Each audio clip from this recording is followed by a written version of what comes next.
Hey there, it's Jen. I am a physician, author, and when I grow up I want to become a superhero. And as you all know, I am in Paraguay working on trying to get into a charity project to provide support for indigenous folks. And while I was streaming today, I got a question that made me remember something I've been wanting to talk to you all about. I often get questions about this wonderful substance. I have chronic pain myself, and I was in the military, and I think that research into these things is very, very important. I actually wrote a letter for the Action Network letter campaign, and I'm hoping you guys will too, because here's what's going on. I've become convinced as a physician that marijuana is a safer agent that might help reduce the horrible opioid epidemic because it is safer and less addictive and has less dangerous properties and side effects than opioids do, as far as our current research is right now. So in the United States and in many other countries, research and use is still federally illegal, even if many states have already legalized it. This is a huge problem for military members and ex-military members because veterans are afraid of losing their benefits if they use this substance, which could potentially help them. And I got this week from NORML, which is one of the pro-marijuana organizations supporting the MORE Act. If you don't know what the MORE is, it was an act that was passed by the House twice. It was a bipartisan act between both Republicans and Democrats that was to try to get people to decriminalize marijuana. The Senate shot it down both times. Around the same time, actually I think this was just last year, there was the first, a lot of times there was a lot of decriminalization bills that are sponsored by Democrats. There was one sponsored by Republican Nancy Mace from South Carolina for the States Reform Act, which was a comprehensive bill that was, looked really good. It would have repealed marijuana prohibition, expunged federal nonviolent marijuana crimes, which would have released a lot of people from, prison. And unfortunately, there's in some states, in some places in the United States, prisons are actually privatized, so they get paid for the government putting people in prison.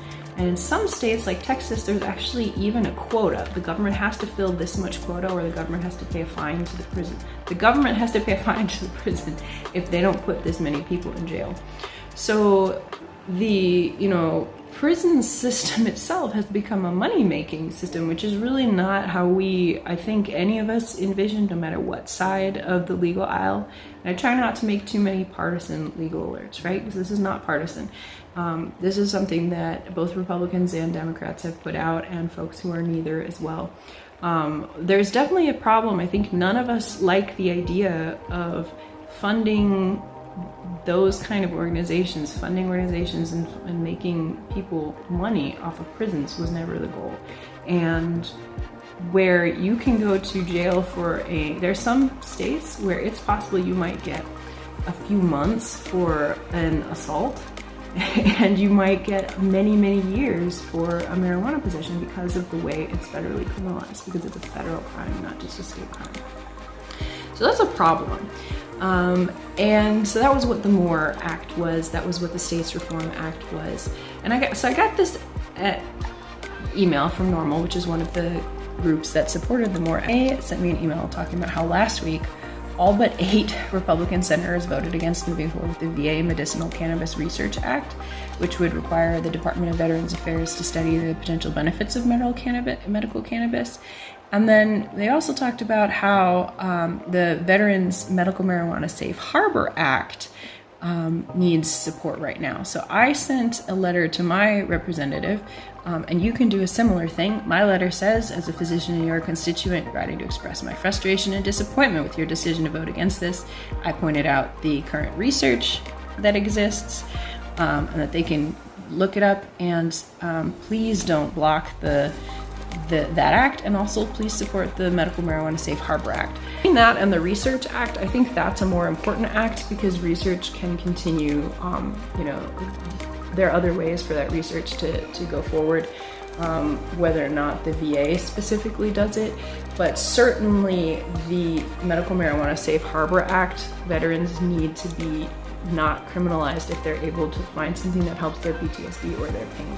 And I believe that strongly as a physician, and I can get in trouble for believing that as a physician. I don't encourage people to do illegal things. If something is illegal where you are, please be careful, please don't do it. But I also, on the other hand, would strongly encourage governments to take a long, hard look at what they've done with the opioid crisis and how very, very bad these legal, completely legal drugs have been for Americans and for people all over the world, throughout North America and South America. The choices that we make affect the entire world when it comes to these things. Fentanyl and these other things are a much bigger problem, and we could focus so much more resources on stopping those things if people were getting appropriate treatment from safer things such as marijuana.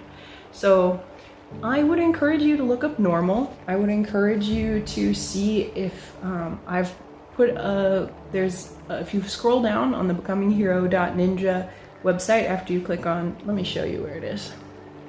There's a place where you can actually even copy and paste pieces of what I wrote or what NORML wrote. So if you go to here, becominghero.ninja, go to Become a Hero, and you scroll down past these other things, not so far down, you will find this article. In this article, you click here, and that's kind of where I'm updating people about when I do talk about it. So please consider acting on that. It's a small way that you can help other people, right?